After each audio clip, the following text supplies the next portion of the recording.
Hello everyone, welcome back to the Book Corner. I'm Hermione, author and lover of all good things literature. So today we're going to be talking about Arkansas Law 372 in this video because I believe that it's important to continue to talk about stuff that I as an author and as a book lover absolutely you know, understand and all that stuff. So I'm going to pull this up. Come on. But when it decides to finally do it. So,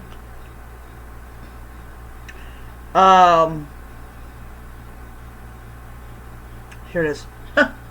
Okay, finally. Alright,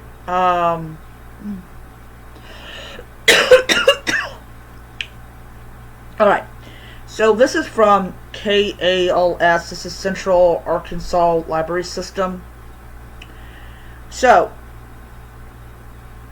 I had heard about this Arkansas law. It didn't give me a number, like what number is it, because like bills have numbers to them and stuff. And so I googled it, and I just googled Arkansas book ban, and then that's when the number popped up. And so last year, this is not an old thing, because they're having a court date next month. It's going to be a 3-day event. Yeah, fun for the whole family. And basically a federal judge is going to be finally hearing the case and will be making his decision. So, I always say this because it's important to state this quite heavily, that it is never ever about children. It is about control and dictating what everybody in America does. That's what the definition for control is. So what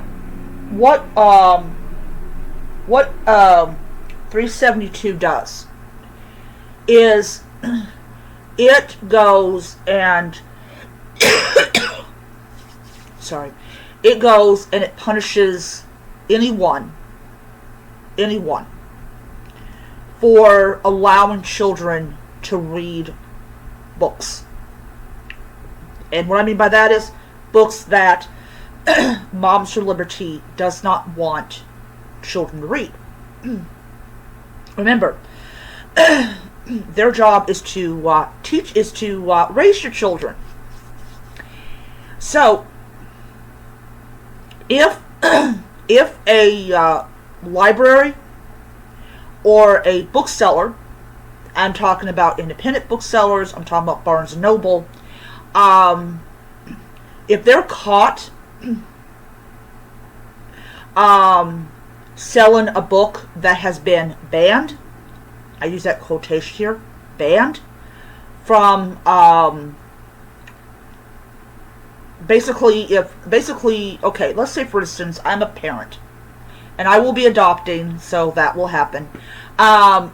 Say I'm a parent, and my child is 12, and she's going through the change, and I decide that I don't like the fact is that the stuff that I believe is important for my daughter or for my son to know about is, they're not teaching it.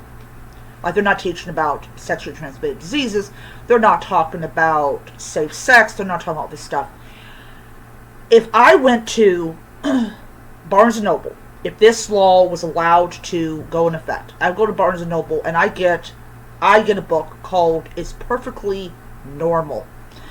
And I took it home and I had my kid read it. No, not read all of it, but read like the puberty part. Guess what could happen to me? I could go to prison for a year. I could go to prison for a full year and have to pay a $2,500 fine. That's the Scariest part of it. Scariest part of it. And, of course, booksellers would be forced to say, well, I'm sorry, but minors cannot come in here and look around and all this stuff, and you're not, or like, say, for instance, they would be like, well, you have a kid? Well, yeah, I'm sorry, but, you can't buy books here. Because, I don't want to be charged with giving you materials that is so-called harmful so you can give it to your kid. Like, what the fuck? Like, seriously? Seriously. So, last year, a federal judge blocked 2 parts of it. Because what the law did was it created a new crime, which takes some balls to do. It just takes some big kahunas to do that. A law that isn't in law books, has never been tried before a judge in the history of whatever, and you're going to say, well, we want to protect children from things that are harmful. Well, if my kid's going through puberty and you're not teaching my kid how to, about her body or his body and all this type of stuff, I'm sure as hell going to go to the bookstore and get a book that explains it a heck of a lot better than I could. Because I got the talk. I got the talk for the birds and the bees. But in this kind of world, my mother would have been arrested for most likely even talking about it. But that's the thing that's scary about this act, is you have this criminal penalty, and it just blows the whole argument out of the water. For a long time, Moms for Liberty has said, well, you can go to the bookstore and you can buy whatever books you want, and, and everything, that's your choice. But this law, these 2 provisions, takes that totally argument and totally just makes it null and void. It is not about, oh, you can go to the bookstore and get your kid a book. Well, what happens if I get arrested for buying that book? And yeah, so I'm going to read this. It says here, so this was just on, okay.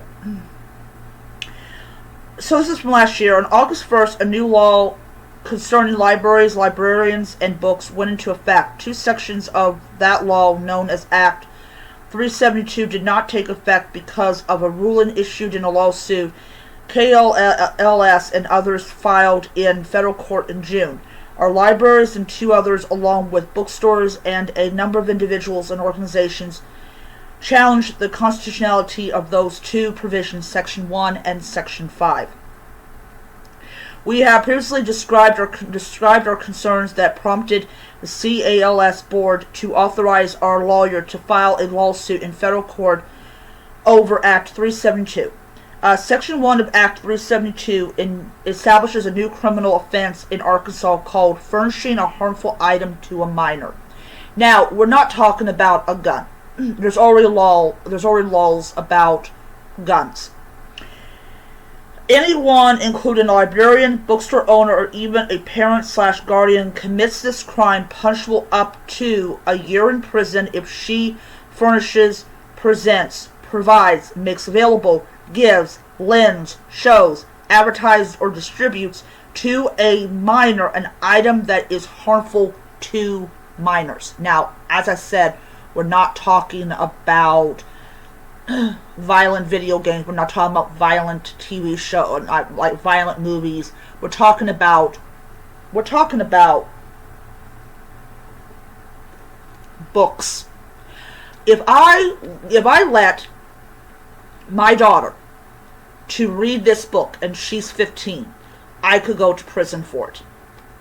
Plain and simple. If I lived in that stupid state called Arkansas.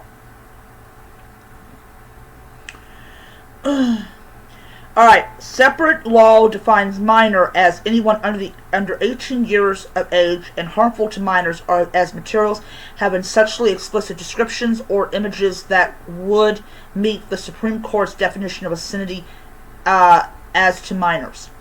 Section 5 mandates that all libraries have a policy for selective relocation and retention of library materials, and that they create a process requiring libraries to allow any person affected by the challenged material to challenge the appropriateness of that material in the library's main collection. The term appropriateness is not defined in the law. The library committee meeting in public must determine whether the material being challenged shall be relocated to an area that's not accessible to minors. If the library committee declines to segregate or withdraw the challenged book, the challenger may appeal the decision to the governing body of the county, or, Alright. So they went to court last year, and he ruled once, and then he ruled again. And the second ruling was why the two sections of that law are not allowed to take effect. Because the judge believes that the two sections violate the First and the 14th Amendment. Now, for people that do not know what the 14th Amendment is, it is the Due Process Clause. These are known as Reconstruction-era amendments, meaning that these are, I think, one of two or one of three, one of them, that was adopted after the Civil War. This is also the same amendment that was used to put a bunch of people in prison for insurrection. And of course, I did not know that part. I just thought of it as like due process and that's it, but I did not know all the other stuff that was in it. I do know it's also, I believe it's the citizenship one as well, but I might be wrong. I'm not a expert on the Constitution, even though I did take civics in high school, which is sorely lacking in today's world.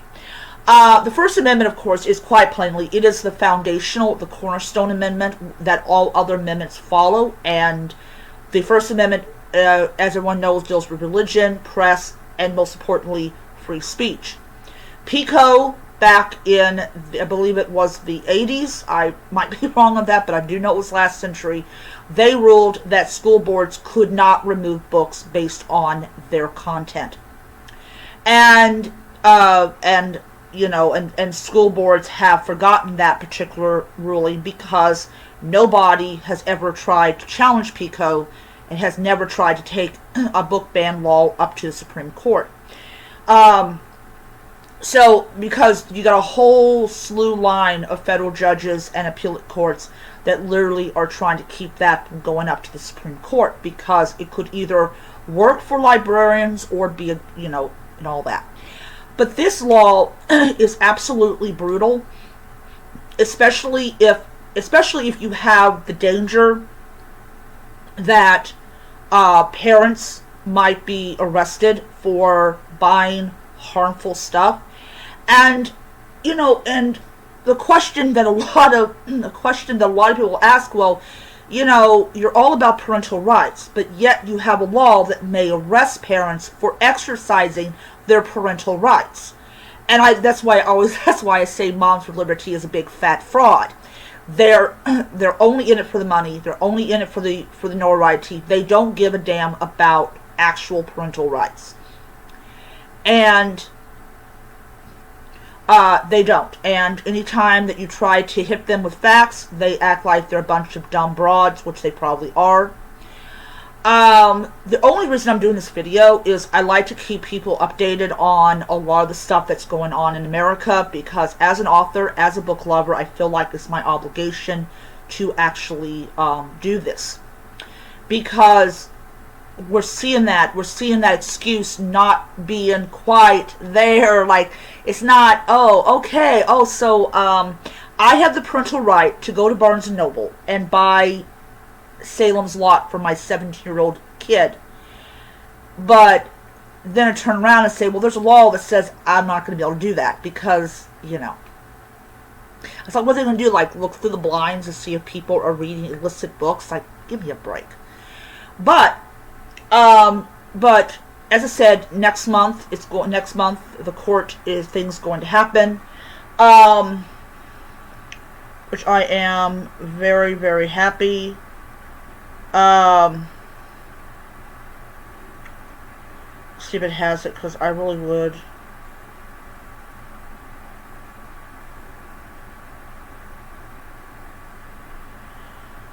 Uh,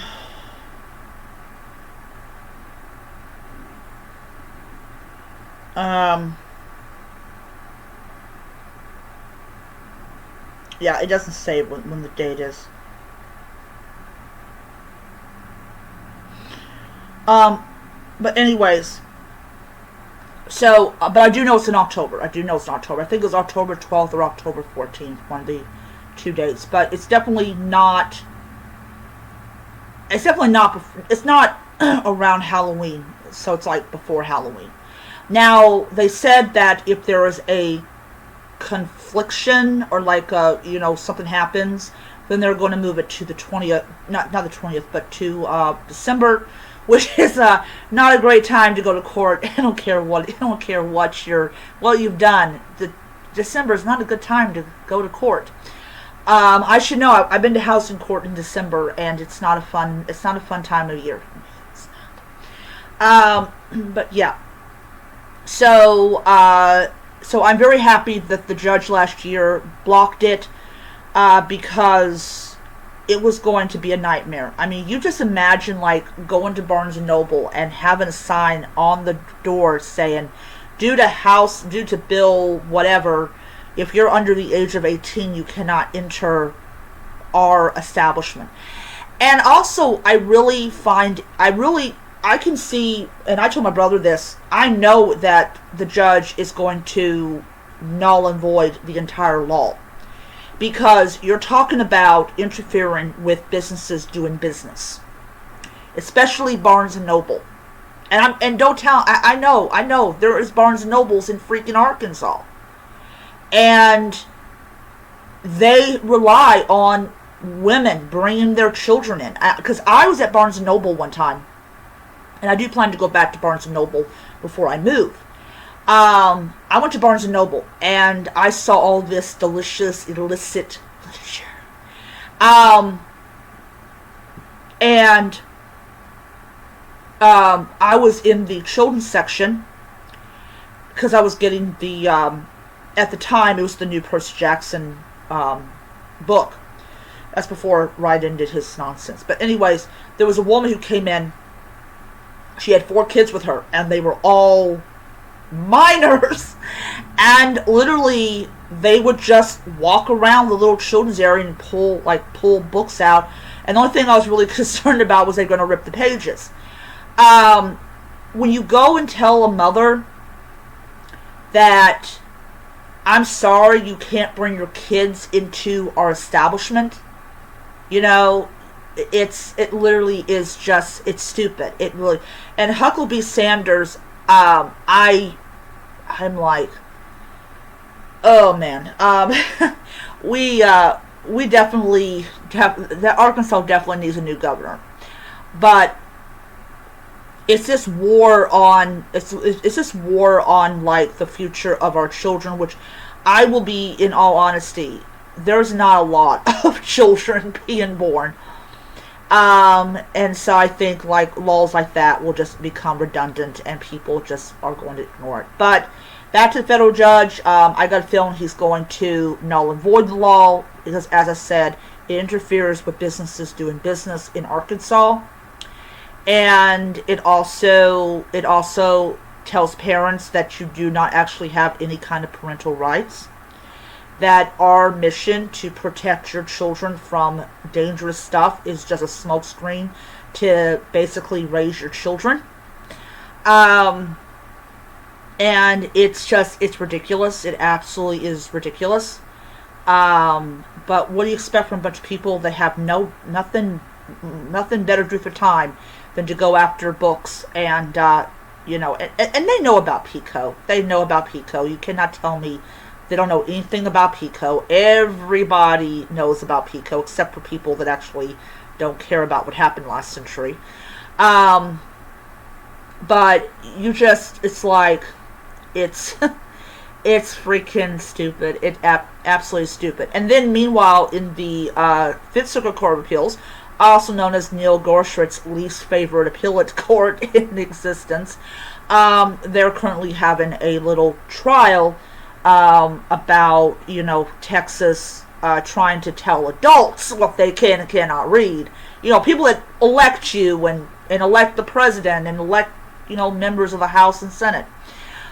Yes, we're tired of telling children what to do. We're just going to tell adults what to do, even though they have the power to take us out of office.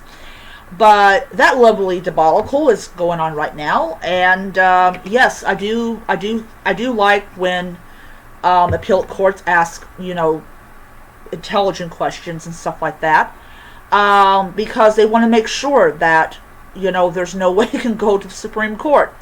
But knowing Texas, because they want to be a bunch of jackasses, they're going to go to the Supreme Court, especially if they lose. And I'm gonna look that up today and see what's going on with that. But I will if I get any updates for that Louisiana thing, I will let you know in today's video. I'm currently in the middle of my sinfully delightful book that you do not want your children to read. But yes, we are moving forward into where my characters are at, and I will say this: her children are under the same kind of addiction to cell phones. Just to give you guys a heads up of that particular chapter. But yes, so I will see you guys around, and thanks for watching, and happy Banned Book Week.